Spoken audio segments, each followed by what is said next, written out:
The stars had never seemed so cold to Commander Li Wan as he stood in Earth's main control room. Behind him, dozens of people worked at their computers, their faces lit by blue screens showing data from across the galaxy. But all eyes were now on the huge display in front of them. The creature on the screen was unlike anything they had ever seen. It stood 3 times taller than a human, its body made of what looked like liquid light that constantly changed shape. Sometimes it appeared solid, sometimes it flickered like starfire.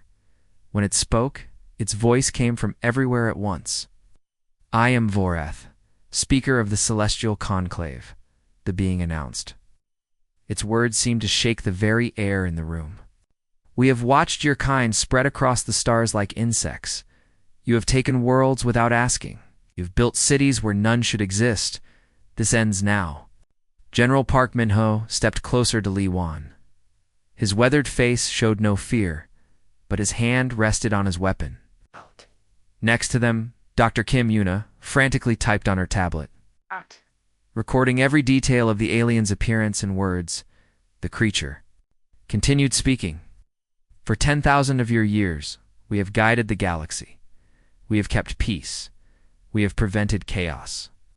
Every species bows to our wisdom. Every world accepts our protection. You will do the same." Captain Choi Dae-ho looked up from his station, sweat beading on his forehead. "Sir," he whispered to Li Wan, "our deep space sensors are going crazy. There are energy readings out there that don't make sense. Whatever these things are, they have power we can't even measure." Li Wan nodded but kept his eyes on the screen. The alien being Vorath was waiting for an answer. Its form pulsed with impatience. "You have 2 choices," Vorath said.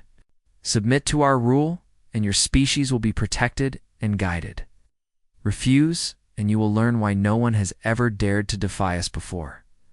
Choose wisely, little humans." The room fell silent.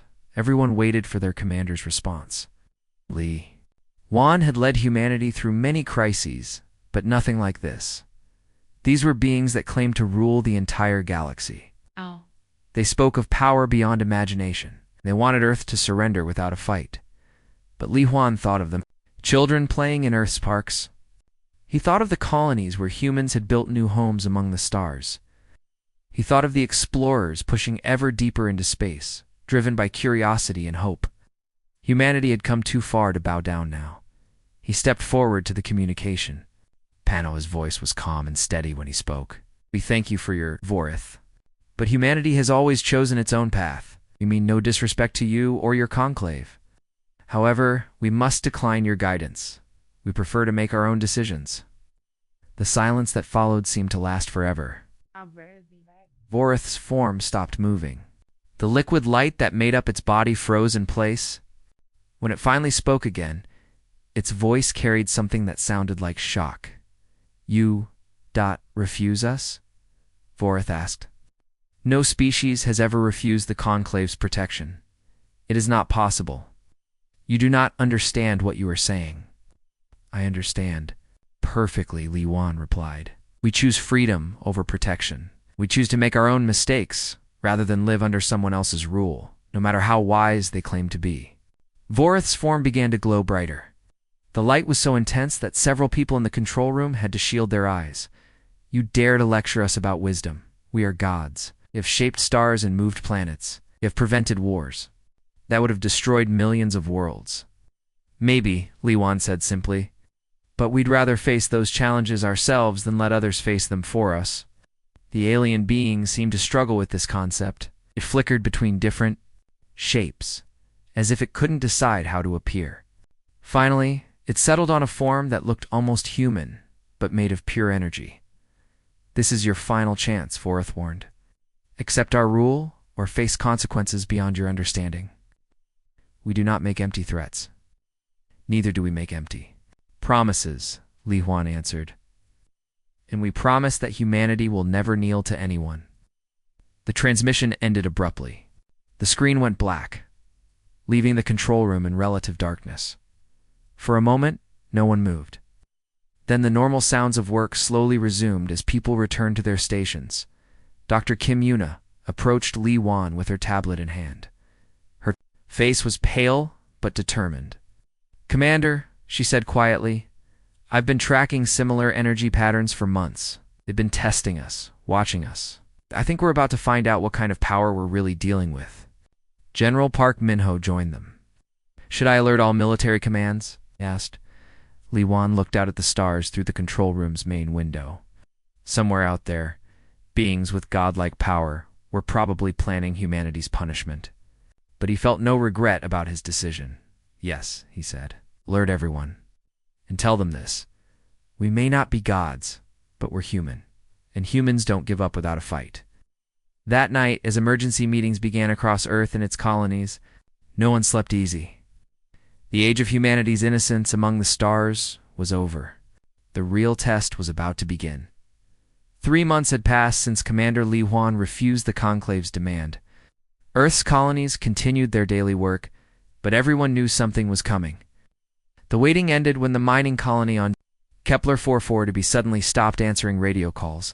Captain Song Ji-ho commanded the rescue ship that raced toward the distant world. His crew of 12 included some of Earth's best soldiers and scientists. During the long journey, they tried to contact the colony every hour. Nothing came back except silence. "What do you think happened?" asked Lieutenant Nam Yuri as she checked. "Her weapons, for the 10th time, could be equipment failure," Song replied. But his voice carried doubt. "Or pirates. Or worse." When they finally arrived at Kepler 4 for 2B, Song's breath stopped.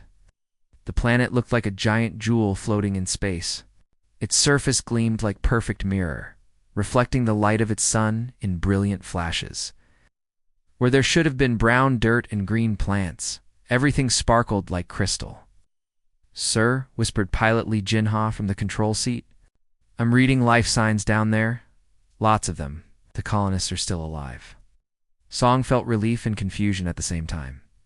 How is that possible? The whole planet looks like glass. They landed their ship near what had been the main colony building. Now it stood like a crystal palace, every detail preserved but transformed into transparent stone. Song led his team outside, their boots crunching on ground that rang like bells. With each step, Engineer Osora came running toward them from the main building.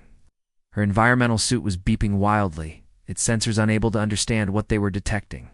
"Captain Song?" she called out. "Thank God you're here." "What happened to this place?" Song asked, looking around in amazement. Every tree had become a perfect crystal sculpture. Every rock gleamed like a diamond. Even the air seemed to shimmer. "They came 3 days ago," Osora explained, her voice shaking. "3 beings from the sky. They landed like falling stars and just ... changed everything. One moment we were mining, the next moment our whole world was made of glass. But we're all alive. All 200 of us." Before Song could ask more questions, the air around them began to bend and twist. Reality itself seemed to fold like paper. 3 figures appeared, each one so tall that Song had to tilt his head back to see their faces. The largest of the 3 beings spoke with a voice that sounded like mountains crashing together. "I am Thyman, the Earth Shaper. These are my companions, Vex the Stormcaller, and Nira, the Dreamweaver." Song stepped in front of his team, his hand moving slowly toward the special device on his belt.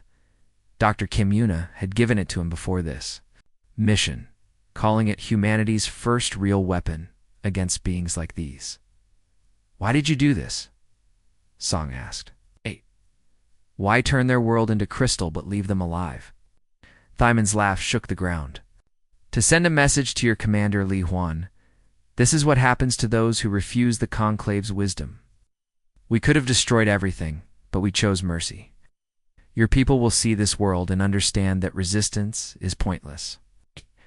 "Understand something different," Song said, his fingers finding the activation switch on the device. "You want to scare us? If you were really as powerful as you claim, you would have just destroyed us. Instead, you're putting on a show." The Stormcaller raised one hand, and lightning began to dance between his fingers. "You dare question our power, little human?" "I question your confidence," Song replied. "Gods don't need to prove themselves to insects. The fact that you're here at all tells me you're worried about us." That was when Song pressed the button. Quantum disruptor was no bigger than a phone, but when it activated, space itself seemed to scream. The device sent out a wave of energy that Dr. Kim Yuna had designed to disrupt the exotic matter that gave these beings their power. Thyman, who had been floating above the ground, suddenly crashed down onto the crystal surface. For the first time in thousands of years, the god felt pain. He roared in surprise and anger, his voice no longer carrying the confidence it had before. "Impossible," Nira shouted. Ow! "No mortal weapon can harm us." But Song was already moving. His team had trained for this moment. They spread out in a circle around the three beings, each one carrying a smaller version of the disruptor device. The air filled with the sound of the weapons charging. What followed was the strangest battle in human history. The three gods tried to use their reality-changing powers, but the disruptors kept interfering with their abilities. When Vex called down lightning, Lieutenant Nam Yuri's device turned it into harmless sparks. When Nira tried to trap Song's mind, in nightmares, Sergeant Ko Minzu's disruptor broke the connection. For 3 hours, humans and gods fought across the crystal landscape. The colonists watched from their transformed buildings as ordinary people with simple weapons stood against beings who claimed to rule the galaxy. Finally, the three gods retreated. Thyman was bleeding golden light from wounds that shouldn't have been possible. Vex could barely maintain his solid form. Nira flickered like a broken hologram. "This is not over," Thyman warned as they began to fade away. "The Conclave will not forget this insult." "Neither will we," Song replied, reloading his weapon. When the gods vanished, Song looked around at the crystal world they had left behind. The colonists were safe, but their home would never be the same. However, something more important had happened here, sir. Lieutenant Nam Yuri said quietly, "We actually hurt them. We made gods bleed." Song nodded, thinking of the message he would send back to Earth. For the first time since the Conclave had made their demand, humanity had reason to hope. The gods could be fought. They could be wounded. And if they could be wounded, maybe they could be defeated. The real war was just beginning. Deep in the asteroid belt, far from Earth's bright cities, Admiral Kong Jun-ho stood inside humanity's most important secret. The Prometheus project had been built in complete silence over 5 years. From the outside, it looked like just another mining station. Inside, it was the birthplace of weapons that could kill gods. The message from Captain Song Ji-ho had arrived that morning. 3 gods wounded, 3 gods forced to retreat. For the first time since the Conclave had threatened Earth, Admiral Kang allowed himself to smile. "Dr. Lim," called across the busy laboratory. "Song's weapon worked even better than we hoped. How fast can we make more of them?" Dr. Lim Suho looked up from his work table, which was covered with equations that hurt to look at. The scientist had barely slept in weeks, surviving on coffee and determination. Dark circles under his eyes showed the cost of his research. "Admiral, the quantum disruptors were just our first try," Dr. Lim said, wiping his hands on his lab coat. "We've learned so much more since then. These beings aren't really gods at all. They're just very old creatures who learned how to bend the basic forces of the universe. But every time they use their power, they create a weakness we can exploit." Around them, the massive facility buzzed with activity. Hundreds of Earth's smartest people worked day and night. Engineers built weapons that had never existed before. Physicists wrote equations that rewrote the laws of reality. Technicians assembled devices that could anchor space itself. Oh. "Show me what you've built," Admiral Kong said. Dr. Lim led him to a viewing window that looked down on the main production floor. Below them, workers assembled weapons that looked like art pieces made of metal and light. Each one hummed with barely contained energy. "We call them God Killers," Dr. Lim explained. "They fire concentrated antiparticles that can tear apart the exotic matter these beings use for bodies. We've also created reality anchors that prevent them from bending space and time. And our new shields can actually absorb their energy attacks and turn that power back into normal radiation." Admiral Kong watched as a completed weapon was loaded onto a transport ship. "How many ships can we equip?" "Every ship in the fleet, sir. We're not stopping there." We've developed new hull armor that can resist reality manipulation. Our computers can now predict their attack patterns. We've even found ways to track them when they try to hide in other dimensions. 3 weeks later, the Conclave arrived in full force. 17 beings of immense power appeared at the edge of Earth's solar system, each one expecting an easy victory. They had ruled the galaxy for 10,000 years. No species had ever truly fought back. But when they reached Earth's orbit, they found Admiral Kong's fleet waiting for them. The human ships looked different now. Their hulls gleamed with new armor that seemed to bend light around it. Strange weapons protruded from every surface.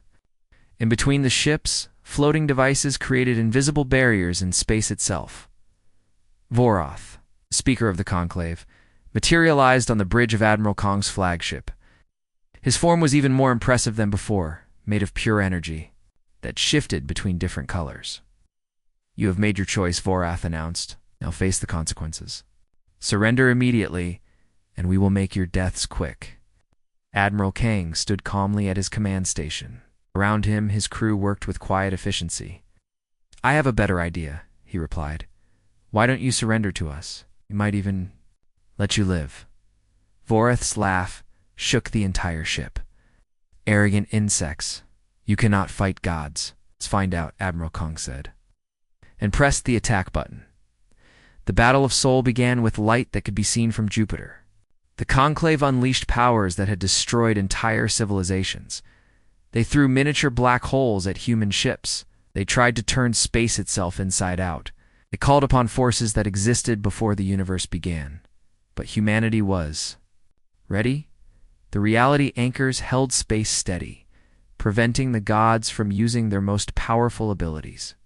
The god-killer weapons fired streams of antiparticles that actually hurt beings made of pure energy. And when the gods attacked, human shields absorbed their power and fed it back into the ship's weapons. For 6 days, the battle raged across the solar system. Human ships were destroyed, but more kept coming from Earth's hidden shipyards. The gods began to show signs of exhaustion, something that had never happened before in their long lives. On the 7th day, everything changed. Captain Beeknari commanded the battleship Indomitable, the largest ship in the human fleet. Her target was Zarian the Lightbringer, the youngest member of the Conclave. "All weapons, focus fire on the target," she ordered. 12 god-killer cannons fired at once. Ow. The beams of concentrated antiparticles struck Zarian from every direction. The young god's scream echoed across space as his energy form began to break. "Apart, no?" Voroth cried out. "This is impossible. Gods cannot die." But they could. Captain Beak watched through her ship's main window as Zarian's essence scattered across space like dying stars. The first god in 10,000 years had been killed by mortal weapons. The other members of the Conclave felt the death of their companion like a physical blow. Some tried to retreat, others attacked with desperate fury. But the damage was done. The myth of their invincibility was broken. "First blood to Captain Song Jiho," Captain Beak said quietly to herself. "First kill to humanity." News of the god's death spread across the galaxy faster than light itself. On 1,000 worlds, species that had bowed to the Conclave for millennia looked up at the stars and whispered a single word: impossible. But it had happened. The gods could be killed, and if they could be killed, then perhaps they could be defeated entirely. The age of divine rule was ending. The age of freedom was about to begin. The news of Zarian's death reached the Conclave's dimensional palace like a shockwave through reality itself. For the first time in 10,000 years, the gods felt something they had forgotten: fear. In the Great Hall, where they had once planned the conquest of galaxies, the surviving 16 members of the Conclave now faced each other as enemies. The crystal walls, which had always shown perfect harmony, now flickered with angry colors. Maltos the Flamebringer stood at the center of the hall, his body made of living fire that burned hot enough to melt planets. "This is an insult that cannot be forgiven," he roared. "These humans are a disease that must be cut out completely. We should burn every world they have touched." Around him, other gods nodded in agreement. Korax the Voidcaller raised his dark hands. I can unmake their entire solar system with a thought. Let us end this before they grow stronger. But Zara, the Mindweaver, oldest of all the conclave, stepped forward. Her form was made of silver light that seemed gentle compared to the fury of her companions. "Stop and think," she said in a voice like distant music. "When we wounded Thyman on that crystal world, the humans could have killed him. They had the power, but they chose not to. What does that tell us about these creatures? It tells us they are weak," Malto snarled. "They lack the will to finish what they start. Or it tells us they have something we lost long ago," Zara replied. "Mercy, honor, the ability to see enemies as fellow beings rather than insects to be crushed." Da-da. Argument that followed shook the palace to its foundations. Gods, who had stood together since the birth of stars, now screamed at each other across the hall. Some demanded total war. Others, led by Zara, began to question whether they had been wrong about humanity all along. The civil war began that night. Maltos and his followers attacked Zara's supporters without warning. The battle raged across multiple dimensions, tearing holes in reality itself. Gods who had once shaped worlds together now tried to destroy each other with the same creative power. On Mars, Colonel Yoon Ciala was checking the defense platform's weapons when her communication device started making sounds it had never made. Before, the signals were coming through quantum channels that shouldn't have existed. She activated the receiver carefully. A voice spoke directly into her mind, gentle but impossibly old. "Please do not be afraid. I am Zara of the Conclave. I seek to speak with your leaders." Colonel Yoon's training kicked in immediately. This could be a trap. But something in the voice made her hesitate. "Why should we trust you?" she asked. "'Cause some of us have learned what you tried to teach us on the crystal world," Zara replied.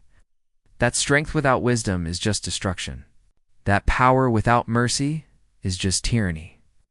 We have been tyrants for too long." The conversation that followed lasted 3 hours. By the end, Colonel Yoon was convinced that some of the gods truly wanted peace.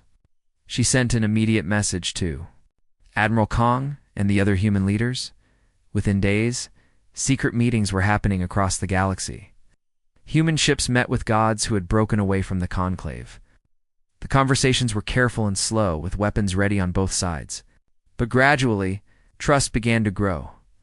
Zara and 3 other gods provided information about Conclave weaknesses that human scientists had never imagined. They revealed the locations of hidden weapons and the true names of power that some gods used. To control reality, humans showed them something equally valuable: how to work together instead of ruling alone.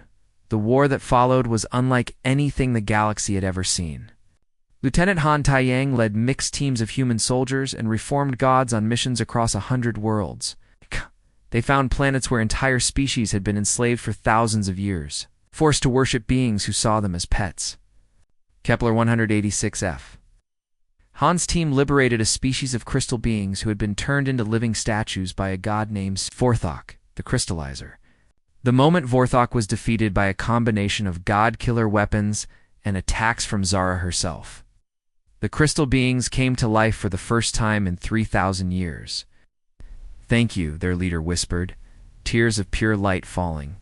From eyes that could finally move, they'd given up hope that anyone would ever free us. Victory brought more gods to the human side. Some joined because they were tired of the endless fighting. Others because they began to see that ruling through fear was not the same as earning respect. A few, like Thyman the Earthshaper, switched sides simply because they were curious about these strange humans who had managed to hurt gods. The civil war raged for months. Entire solar systems became battlegrounds where reality itself was used as a weapon. But slowly, the balance began to shift. The gods who fought alongside humans learned to work as teams instead of lone rulers. They discovered that cooperation could accomplish things that individual power never could. On the other side, Maltos and his followers grew more desperate. They began using weapons and tactics that destroyed innocent worlds. They called upon ancient powers that had been forbidden since the early days of the universe. But desperation made them sloppy, and sloppiness made them vulnerable. The final Battle was approaching. Voroth himself, the speaker of the conclave, was preparing for one last attempt to crush both the humans and the rebel gods. But humanity was no longer fighting alone. They had allies who understood the true nature of power. And they had learned the most important lesson of all, that even gods could change. If they were willing to admit they had been wrong, the galaxy was about to discover what happened when wisdom challenged might, and when cooperation faced tyranny. In the final test, the gateway between dimensions looked like a crack in space itself, glowing with colors that had no names. Admiral Kong Junho stood on the bridge of his flagship, watching as his mixed fleet of human ships and reformed gods prepared to enter the realm where the Conclave's palace waited. "Are you ready for this?" asked Dr. Kim Yuna, checking her equipment. One last time. The scientist who had created humanity's first weapons against the gods now carried devices that could analyze reality itself. "As ready as anyone can be for something impossible," Admiral Kong replied. Next to them, Zara, the Mind Weaver, stood in her new form, no longer the towering figure of pure energy she had once been. She had chosen to appear more human-like, though. Silver lights still flowed through her translucent skin. "Voroth has been feeding on fear and worship for months," Zara warned. "He is no longer the being we once knew. The Civil War has changed him into something far more dangerous." The fleet passed through the dimensional gateway, and suddenly they were in a place that existed between realities. The Conclave's crystal palace floated in a void filled with swirling galaxies and impossible geometric shapes. But above the palace, something new had appeared. Voroth had grown into a creature of living starlight, so massive that planets could have orbited around his body. His voice came from everywhere at once, shaking the fabric of space itself. "Wait! You have come to witness the end of your rebellion," Voroth announced. His words carried the weight of black holes. "I have absorbed the power of every species that ever worshipped us. I am no longer just a god. I am the concept of divinity itself." Admiral Kang activated his ship's communication system so that every vessel in the fleet could hear him. "You're wrong about something important, Voroth. The galaxy doesn't need gods to rule it. It needs partners to help it grow." "Partners?" Voroth's laugh created new stars in the void around them. "I am eternal. I am inevitable. What could mortals possibly offer that I cannot provide?" "Choice," said Admiral Kong simply. "The right to make our own mistakes. The chance to learn and grow instead of just obeying orders." The battle that began then was unlike anything that had ever happened in the history of the universe. Voroth attacked with the combined power of 1,000,000 worlds, throwing energy that could unmake entire solar systems. But he fought alone, relying only on his own vast strength. Humanity and their allies fought differently. Every human ship worked together with perfect coordination. The reformed gods used their abilities not to dominate, but to support and protect. Species that had been freed from conclave rule sent their own ships to join the fight, each one adding their unique strengths to the whole.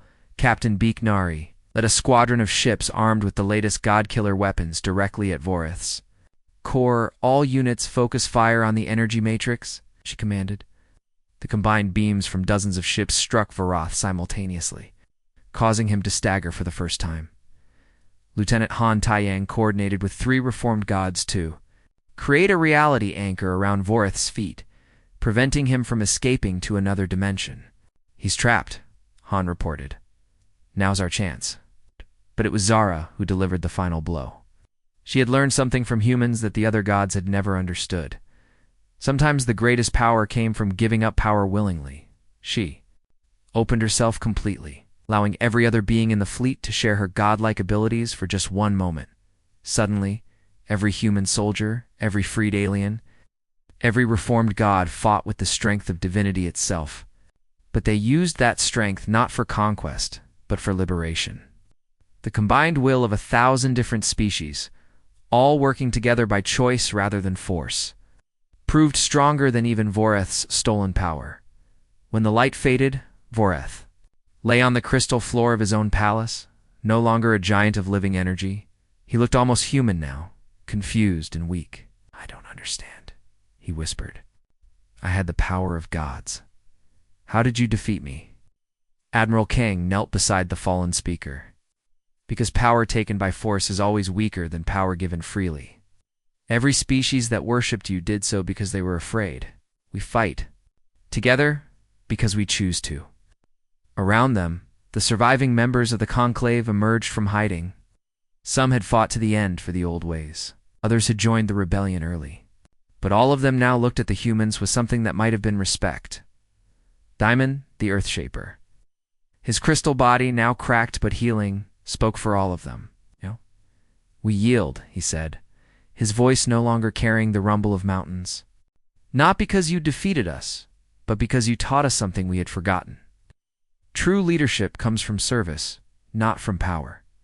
10 years later, Captain Choi Dae-ho stood in the same command center where the crisis had begun.